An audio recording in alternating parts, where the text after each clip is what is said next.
Wa fi lailatis tsaniyati wal ishrina jaa yaumal kiamati aminan min kulli ghammin wa hammin.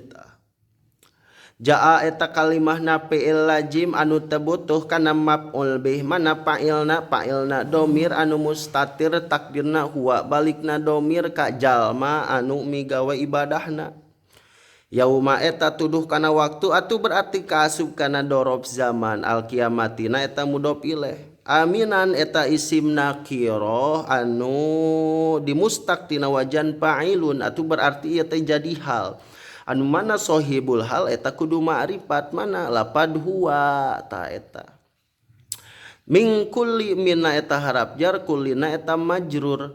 Gommin eta jadi mudhof ilaih jadi kabege JR eta barisna. Wau eta jadi harap atap. Hamin eta jadi maktub balikna nuturkeun kana lapad gommin atuh jadi JR eta. Atuh sing saha jalma anu tetep istiqomah ibadah dina peutingan ayeuna dugi ka peutingan ayeuna ka 22 Ramadan bakal datang dina poe isukan barina tentram aman jauh tina kabingung jauh tina kasusah amin istiqomah yo